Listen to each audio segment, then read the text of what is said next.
Hello pong muli mga kababayan, nagbabalik po inyong lingkod, si Katambay Manong po. Dito po sa Tambayang mga kababayan, samahan niyo po ako. Komentuhan po natin ang nangyayari po, kaganapan po sa ating bansa, lalo po sa politika mga kababayan. Bago po tayo magkomentuhan, magandang umaga po muna, tanghali, hapon, gabi. Madaling araw po sa ating lahat, saan mang bansa o sulok ng mundo, tayo naroon. Naway maingatan po tayo mga kababayan. Ito po, komentuhan po natin.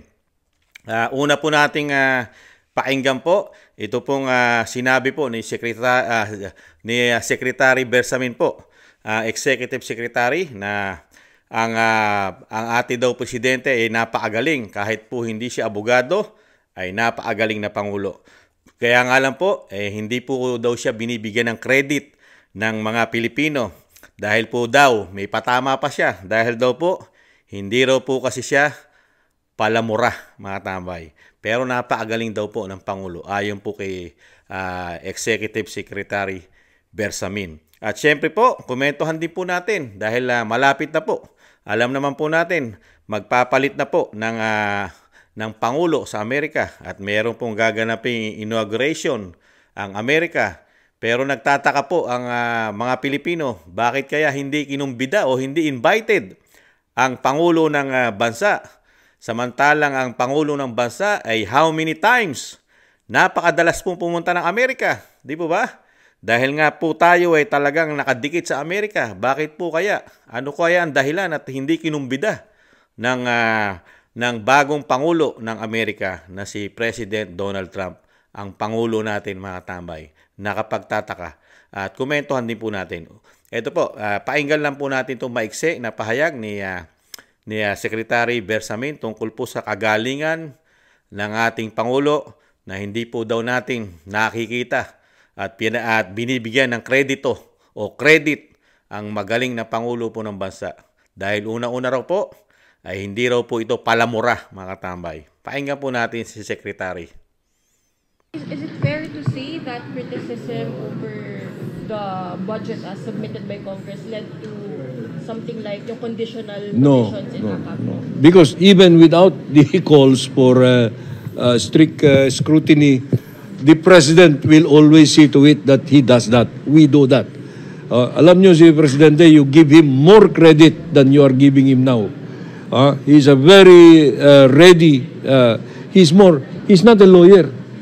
He's more an economist, a finance guy, a political guy. Magaling si Presidente. Hindi nyo lang kasi binibigyan ng credit eh. Kasi hindi nagmumura. So yung MARM elections, may result na yung Yan po mga kababayan.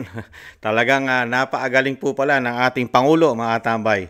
Sa lahat po ng kagalingan ay nasa Pangulo mga tambay. Kahit po daw hindi siya abogado, ay napakagaling daw po ng ating Pangulo. At pakinggan naman po natin mga tambay at pagsabay-sabay na natin komentuhan ang hindi po pag-imbita sa ating Pangulo sa Amerika mga tambay. Sa inauguration ng Donald Trump mga tambay. Ito po ang balita po. Pakinggan po natin kung bakit. Pangulong Bongbong Marcos hindi makakadalo sa inaugurasyon ni US President-elect Donald Trump. Bakit kaya? Alamin natin ang kwento sa pagbabalitang hatid ni Christian Yosores mula sa Malacanang. Christian, ikwento mo. Johnson, ayon sa Malacanang, hindi naimbitahan ng White House si Pangulong Ferdinand Marcos Jr. na dumalo sa nakatakdang inaugurasyon ngayong Enero ni US President-elect Donald Trump at Vice President-elect J.D. Vance. Ayon sa palasyo, si Philippine Ambassador to the U.S. Jose Manuel Romualdez ang dadalo at magiging kinatawan ng Pangulo sa inaugurasyon. Ito'y dahil mga Chief of Diplomatic Missions sa mga bansa at kanilang spouse o asawa ang inimbitahan ng U.S. Secretary of State at Joint Committee on Inaugural Ceremonies na magiging kinatawan ng kanilang gobyerno at leader sa seremonya. Ayon naman kay Communications Secretary Cesar Chavez, sa ngayon ay wala pa rin kumpirmasyon kung bibisita ba ang Pangulo sa Amerika para kitain si Trump sa mga susunod na buwan. Sa December 20 ang schedule ng inaugurasyon ni Trump at Vance sa U.S. Capitol sa Washington, D.C. Kaserbisyo mo sa Malacanang, Christian Yosores para sa Teleradio Serbisyo at Radio sa Israel. Yeah, mga tambay. Ayun pala dahilan daw, ano ba mga kukumbidahin daw mga tambay? Parang mga ang sinabi po, ang papupuntahin lang daw po ay si Ambassador Romualdez po, mga tambay. Kamag-anak po yata ito, mga tambay, ng ating Pangulo, ng Ambassador po ng Amerika. At ang kanyang asawa, ang diplomat, mga tambay, mga diplomat lang. Pero hindi po totoo yun eh. Napakarami pong presidente ang kumbidado po ng Donald Trump sa kanya inauguration, mga tambay. Napakarami. Baka nga po pati ang presidente ng China o China, Japan, baka nga pati presidente ng Russia, mga tambay, Canada at mga European country, mga tambay.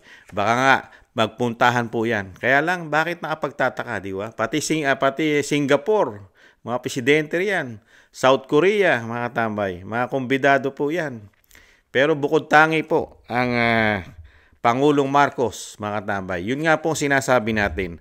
Ang Pangulong Marcos ay how many times napakadalas pong pumunta ng Amerika. Lalo po ang presidente ay si President Joe Biden, mga katambay. Di po ba? Napakadalas. Talagang how many times, di ba? Halos siya nga po nga, pinag-usapan nga po ang ating Pangulo, di po ba? At halos kaupo pa lang ay siya po ang pinakamaraming travel sa lahat po na naging presidente po sa panahon po ng Pangulong Marcos, mga tambay. Naging history po siya. Sa napakaising panahon ay siya po ang pinakamaraming travel sa mga nagdaang presidente sa maiksing panahon, mga katambay. Wala pang 2 taon, pero bumuhos po ang isang damukal na biyahe ng Pangulo. At for how many times, napakarami pong beses na pumunta ang Pangulo ng bansa sa Amerika. Dahil meron nga rin po sinabi dyan, di ba? May pinasabog din dyan ng Attorney Harry Roque na kaya daw po madalas di umano ang biyahe ng Pangulo dahil daw po napakarami daw po nilang kayamanan ayon kay Attorney Roque. Napakarami daw po nakapris na kayamanan daw po sa Amerika ang di umano ang pamilya Marcos, mga tambay. At ito daw po ang dahilan. Pero ngayon, ang Pangulong Marcos ay bigla po yata kung yung iniidolo natin at iniidolo ng ating bansa, lalo po ang ating administrasyon ngayon ay napakadalas po, di ba? Napakadalas pumunta ron. Talaga idol na idol natin at kailangan natin ng Amerika, mga kababayan, dahil nga po dito sa Iringan, di ba? Yung Iringan po sa West Philippine Sea at South China Sea ng China ay talagang suportado tayo ng Amerika, mga kababayan. Pero ngayon, mangyayari pa kaya yun? Yun ang tanong na malaki. Malaking tanong po yun. Kung susuporta pa ba, lalo po dito po sa Iringan ng West Philippine Sea at South China Sea, ang Amerika. Alam naman po natin ang Donald Trump ay hindi po niya kasi style ang giyera, di po ba? Dahil nung naupo po siya ng 4 na taon, nakita naman po natin ang style ng Amerika. Talagang kahit nga po, di po ba? Kahit yung nabubuang o yung buang na presidente ng North Korea, di po ba? Sa panahon ni President Donald Trump ay nanahimik, di po ba? Dahil pinuntahan niya ito at kinausap, di po ba? Nanahimik po ang presidente ng North Korea nung panahon ni Donald Trump.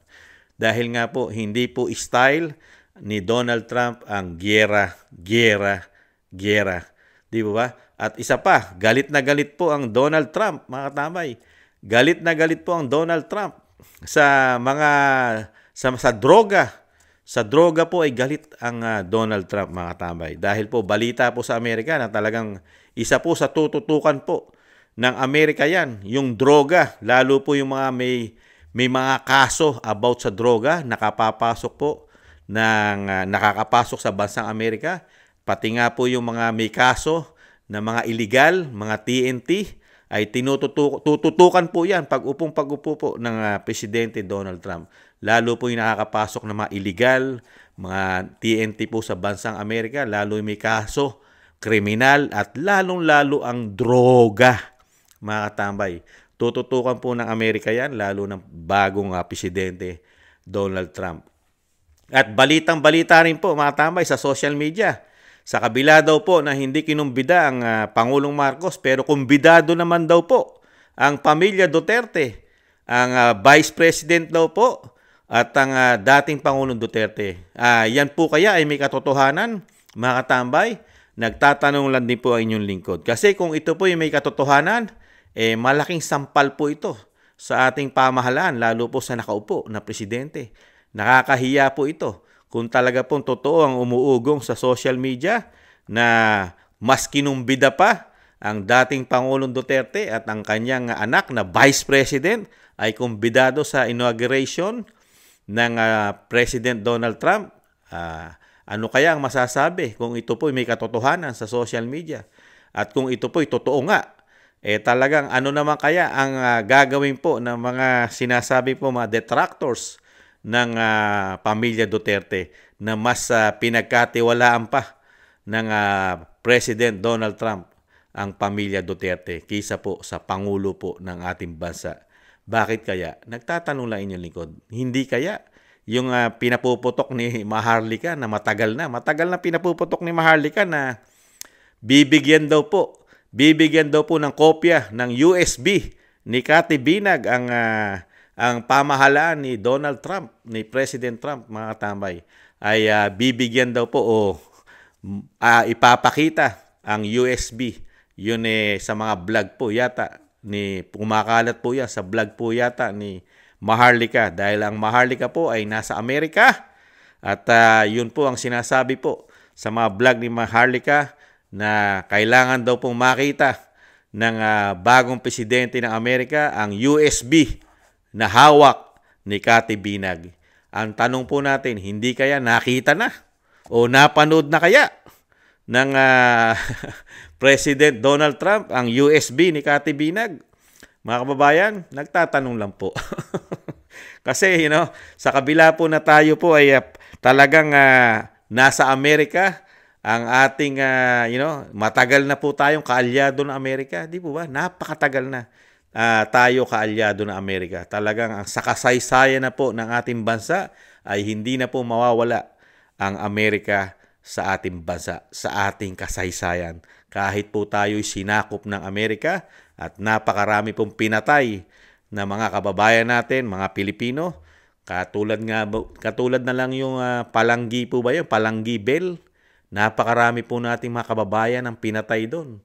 Di ba? Yun nga yung sinasabi ni dating Pangulong Duterte, mga Amerikano yun. Yun po yung kasaysayan, di ba? Tanging dating Pangulong Duterte lang ang nakapagpabalik nung bell, yung kampana, di ba? 3 po yata yun, 3, di ba? Naibalik dahil sa pagiging political will ng dating Pangulong Duterte. Pinatay mo na nga naman ang ating mga kababayan, mga Pilipino. Pinatay mo na, ninakaw mo pa, kinuha mo pa yung bell o yung kampana ng ating bansa, di ba? Sa kasaysayan po ng ating bansa, naibalik po yun sa pamamagitan po ni dating Pangulong Duterte, di ba? At hindi naman po ligid sa kaalaman natin na ang dating Pangulong Duterte at ang President Trump ay sila po ay maganda po ang kanilang naging samahan. Hindi po sila nagkaroon ng problema sa panunungkulan po ni dating Pangulong Duterte at ni President Donald Trump nung mga panahon na yon. Nagkaroon lang po ng problema, usapin, nung panahon po ng presidente si Barack Obama, ang dating presidente. Di po ba? Talagang nakatikim po ng mga hindi magagandang salita ang dating presidente Barack Obama dito po sa ating dating presidente Duterte dahil po masyado po nilang pinakikialaman ang foreign policy ng ating bansa, mga tambay. Kaya lang, dito nga, nakakalungkot po ito para po sa isang bansa na kaalyado po, suportado po ng bansa, lalo ng Pilipinas, ang Amerika, talagang nahandyan po, mas kinikilingan po yan. At ang kiling, napakalaki po ang nakikita nating pagkiling, pagsuporta ng Pilipinas sa bagong Pilipinas. Ngayon, sa gobyerno po ng ating Pangulong Marcos, talagang nakasuporta po sa Amerika. Pero sa kabila nun, olats mga tambay, hindi pala kumbidado. Hindi mala na kumbida. Napakarami pa naman pera ng ng napakarami pa naman travel fund, budget, napakalaki pa naman ang budget ng Pangulo ng Bansa sa ang kanyang travel fund ay kilaki-laki, how many billions, pero hindi man lang hindi man lang nakumbida mga tambay sa inauguration ng Presidente Donald Trump. Kung totoo man ang umuugong sa social media at binabalita po ng mga vlogger na tanging ang kumbidado lang po sa Pilipinas, ang pamilya Duterte, ang dating Pangulong Duterte at ang Vice President, ano kaya mga tabay, uulitin ni Kamanong. Ito po ay napakalaking dagok po ito sa Pangulo ng Bansa. Kung ang kumbidado ay Vice President at hindi po ang Pangulo, mga katambay. Nagtatanong lang po inyong lingkod. At ito po, isunod po natin, ito pong ipinagmamalaki naman po ng ating Executive Secretary Bersamin, mga katambay. At napakagaling daw po. Ubo daw po ng galing ang ating Pangulong Marcos. At hindi lang daw po natin na-appreciate. Hindi kasi natin nakikita ang kagalingan ng Pangulong Marcos. Ayon po rito kay Secretary Bersamin, Executive Secretary. Alam naman po natin napakatalinong tao ang Executive Secretary dahil ito po ay hindi lang po ordinaryong abogado. Ito po ay naging Supreme Court Justice, mga katambay. Justice! Napakagaling po ito, lalo sa batas, mga katambay. At yun nga po, sa kabila po na hindi po magaling sa batas at hindi po abogado ang ating Pangulo, pero napakataas po ng papuri na ibinigay po ng isang Chief Justice at Executive Secretary Bersamin, mga katambay, sa ating Pangulo. At siya lang po ang nakakita, mga katambay. Hindi po natin nakikita ang nakikita ni Executive Secretary Bersamin. Yung sinasabi niya pong napakagaling po ng ating Pangulo. Lalo po sa pagpapatakbo po ng ating bansa. Siyempre, nahandyan na po lahat. Kompleto na po. Pati ang ekonomiya, mga katambay, ay talagang alam na alam po ng ating Pangulong Marcos. Lahat nasa kanya na. Kahit hindi po siya abogado. At ang sinasabi po na hindi po natin nakikita at ang nakakita lang po ay ang Executive Secretary Bersamin. Ang sinasabi nga po na hindi man lang po natin na-appreciate ang ginagawa po ng ating Pangulo at hindi daw po natin binibigyan ng kredito.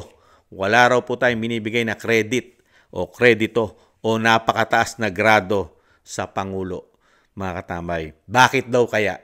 Dahil kaya daw po hindi natin binibigyan ng kredito o grado ang kagalingan po ng Pangulong Marcos Jr., yung kanyang kagalingan. Dahil, ang sabi po, dahil hindi raw kasi nagmumura. Ganun po ba? Kaya hindi raw natin binibigyan? Hindi raw binibigyan ng mga Pilipino ng kredito o grado na maganda? Samantalang ayon po sa Executive Secretary Bersamin, napakagaling ng Pangulong Marcos, mga katambay. Pero, siya po ang nakakakita nun. Yung nakikita po ng Executive Secretary, bakit kaya hindi nakikita ng mga Pilipino? Bakit kaya? Malalabo kaya ang mata ng mga Pilipino? Parang si Kamanong. Si Kamanong ay may salamin na. Ang mata ni Kamanong ay 4 na. Pero hindi ko pa rin nakikita. Yung nakikita ni Executive Secretary Bersamin, bakit kaya mga tambay? Siya lang po nakakita. Tayo hindi natin nakikita yung ubod ng galing na ipinagmamalaki ng Executive Secretary Bersamin, mga katambay. Ang nakikita po natin ay yung mga issue. Yung mga issue po ang nakikita natin. Sa sobrang galing po ng ating Pangulong Marcos Jr. ay nakikita po natin yung sobrang galing na issue. Katulad po ng paglipat po ng pera sa PhilHealth. Hindi lagyan ng subsidy ang PhilHealth. Tanggalan po ng suporta na hindi bababa sa 75 billion at kuhanan mo ng pera ang GSIS, SSS, kuhanan mo ng pera at kaltasan mo rin po at kuhanan mo rin po ng pera ang sinasabi po na PDIC, yung ating suporta po sa ating kaperahan sa bangko, mga katambay, na hindi bababa sa 117 billion. Mga katambay, At yung ating kagintuan sa sobrang galing po yata ng Pangulo na nakikita ng ating Secretary Bersamin, ay pati po yung ating kagintuan ay lumayas po sa Central Bank. Tuni-tunilada pong ginto. At sa sobra pong kagalingan na nakikita po ng Executive Secretary Bersamin, yung ating pong pinasok na negosyo, investment, Maharlika Investment Fund, ay kamusta na po kaya mga katambay? Kamusta na po? How many billions mga katambay? At nagkakaproblema na rin po tayo sa ating kabangkuhan mga katambay. Yung ating bangko ay ano na kaya nangyari mga kababayan? Diba? Yung ating land bank, ano na kaya? How many billions po ang nilagay po ng ating land bank? At magkakaproblema po ang ating kabangkuhan, lalo po yung suporta po natin. Yung suporta po natin sa ating mga kababayang, mga magsasaka, mangingisda at marami pa na po pwede po nilang gamitin at hiraman. Pero binawasan po ng ating investment na dinala po yata sa Maharlika Fund mga katambay. At napakarami pong napakagaling ang sinasabi po ng ating Secretary Bersamin. Napakagaling po ng ating Pangulo. Pero sa kabila nun, sa sobrang galing po, ay talaga po napakarami pong pinasabog din ng Vice President, lalo po pati po ang kanyang pinsan, ang kanyang kamag-anak sa Kamara, sa institusyon ng Kamara, ng Kongreso, ay napakarami pong issue about po sa pera. At pati po sa sobrang galing ng Pangulo, pati po ang kanyang asawa, ang First Lady, ay nasasangkot din po sa napakalalaking pera about sa sobre. At kung ano pa, may video, ayon na rin sa Vice President.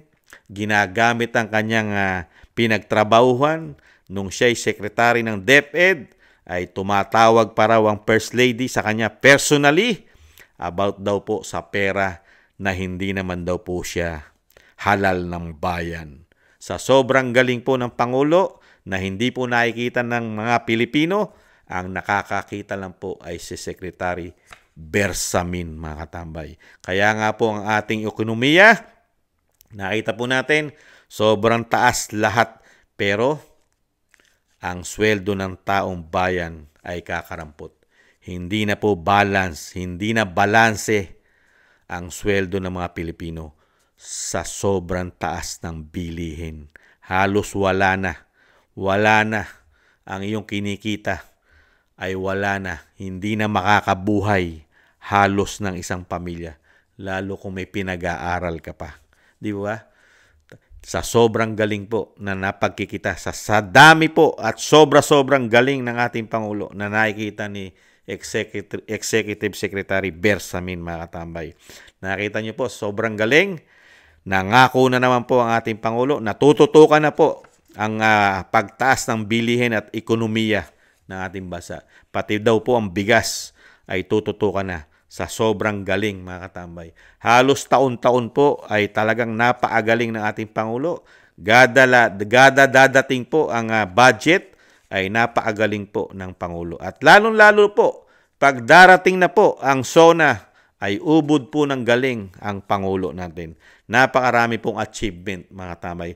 Sobra-sobra pong achievement ang naranasan po ng mga Pilipino sa ating Pangulong Marcos. Sa loob po ng magtatatlong taon na, ay sobra-sobra po na kagalingan, achievement, kung ang magtatalumpati sa atin at magbibigay ng release statement ay isa pong Executive Secretary Bersamin. Marami po siyang nakikita about po sa kagalingan ng Pangulo.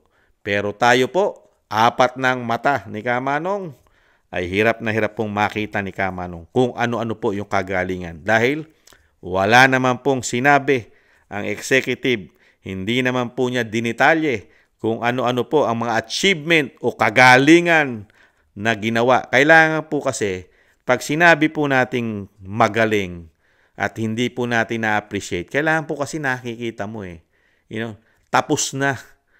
Kaya nga sinabi mo magaling dahil tapos na. Dahil ang nakita po nating natapos, yung mga hindi natapos, yung tatapusin. Katulad po ng mga inauguration nila. puro po yun, proyekto pa ng build. Pati yung mga karsada na inopen, di ba? Yung train, yung subway, sa panahon pa po ni PRRD yun. At yung pati po yung tulay sa Mindanao, di ba? Tapos yung sa Bicol, yung stadium, puro sa project po ng build yun. Di ba? At yung sinasabi po natin, yung inumpisahan po, yung inumpisahan mismo ng Pangulong Marcos, ano kaya yon? Para po masabi natin na talagang napakagaling ng Pangulong Marcos according po sa Secretary Bersamin. At siyempre po, hahangaan po ito ng mga Pilipino kung yung mga pinangako niya, yung sinabi niya nung halalan, meron na pong natupad. Doon mo hahangaan ng isang Pangulo dahil tinupad niya yung kanyang mga pangako. Kaya nga po siya binoto ng mga Pilipino dahil napakaganda ng kanyang mga promises sa mga Pilipino. Gagawin niya lahat. Gagawin niya. Lalo-lalo po ang pangangailangan ng middle class at mahihirap nating mga kababayan. Tayo po. Di ba? Ano ang pangako niya? Mababang presyong bilihin, number 1. At ipinagmalaki niya pa sa atin. Di po ba? Ipinagmalaki niya pa ang bigas. Kaya lang nangyayari, taon-taon po ay napakarami niya pong promises. Di ba? At ipinagmalaki niya pa po ang ekonomiya natin, lalo-lalo po ang trabaho. Ang trabaho po ay pinagmalaki po. Kaya nga po siya bumiyahin ng buong mundo. Dahil po gusto niya itong palaguin ang ekonomiya, lalo po ang trabaho. Kamusta na po yun? Magtatatlong taon na. Baka si Kamanong lang po ang hindi nakakaalam. Baka si Kamanong lang po. Si Kamanong lang po ang tulog. Walang kaalam-alam si Kamanong. Yung mga pangako po pala, lalo sa ekonomiya, lalo sa mga biyahe ng Pangulo. How many times? Di ba? Kaya nga pinag-usapan tayo di ba? Sa buong mundo na napakarami pong biyahe. Dahil nga nangihingkaya tayo ng mga investor sa ating bansa. Kaya nga biyahe tayo ng biyahe sa mga mayayamang bansa. Kamusta na po kaya yun?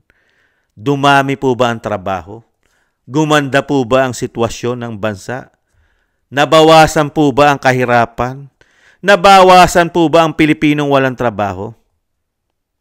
Ano po ba ang nangyari? Mukha pong nadagdagan. Bakit ko nasabi? Nadagdagan po ang ayude. Ginawa po tayong ayuda nation ng institusyon ng kamarayata, mga katambay. Nakita po natin, puro ayuda. Paano mo masasabi ang isang bansa ay gumaganda ang ekonomiya? Executive Secretary Bersamin. Napakaganda po ng tinatahak ng bagong Pilipinas. Kung maganda po ang tinatahak ng bagong Pilipinas, hindi po tayo magiging ayuda nation, mga kababayan. Di po ba? Dahil marami na po kasing may trabahong Pilipino. Di po ba? Hindi na po kaya lang po, ano po nangyari?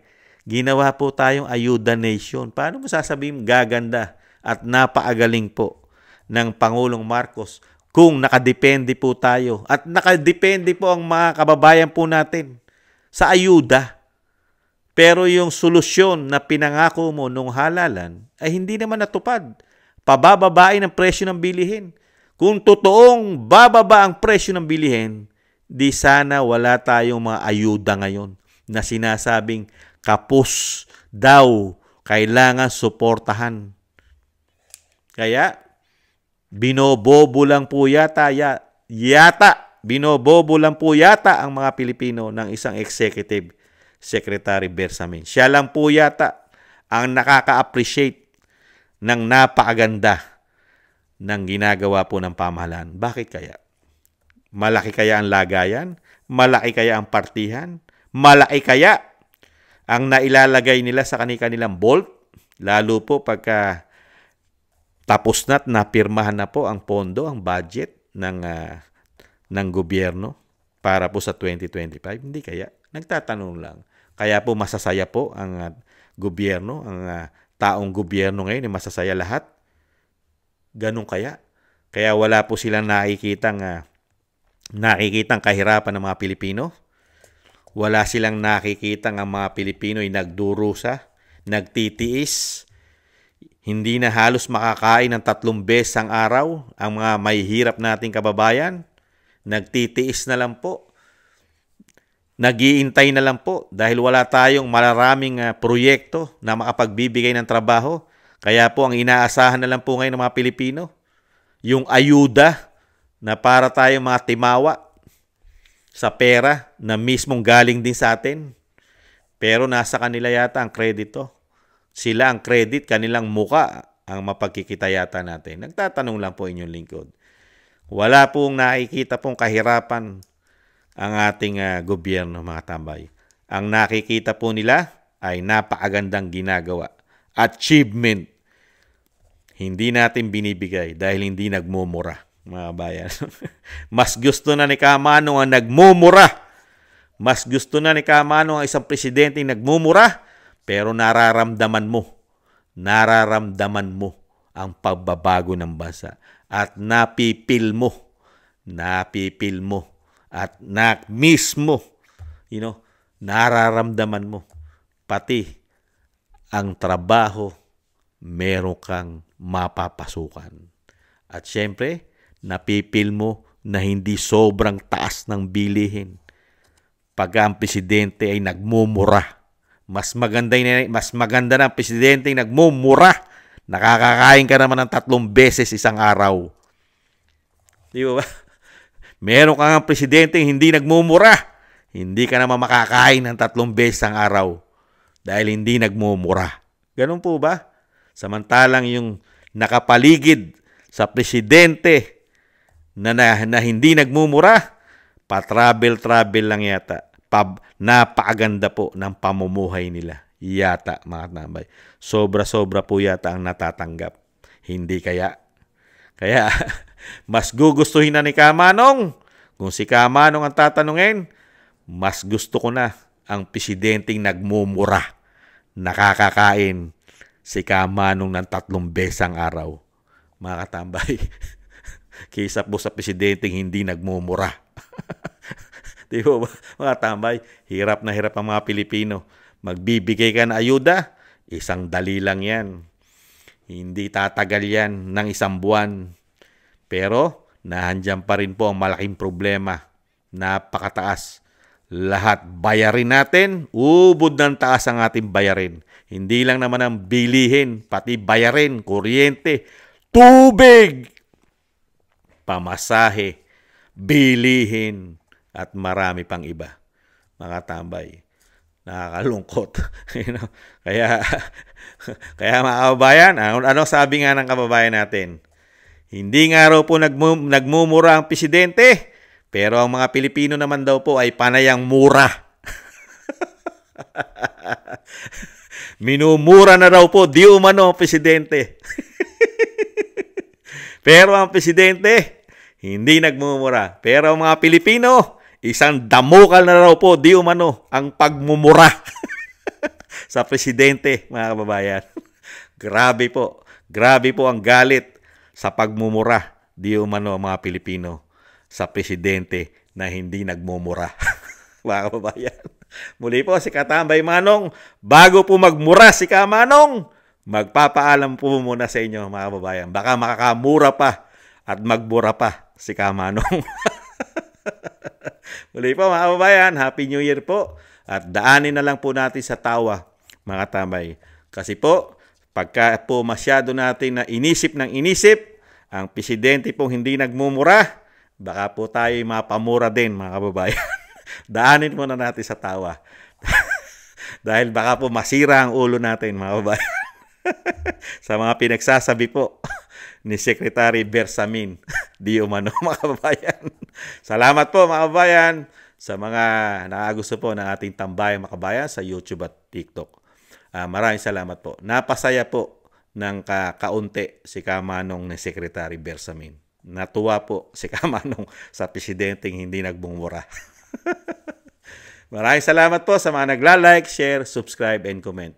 Mga kababayan, muli po ang inyong katambay, Kamanong. Maraming salamat po, mga kababayan. Tiis-tiis muna po tayo. Konting tiis pa po. At makakabangon pa po ang ating bansa.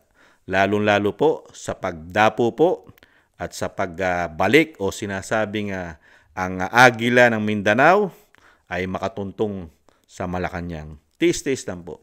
Maraming salamat po. Paalam po muna. Bye-bye. Ingatan nawa.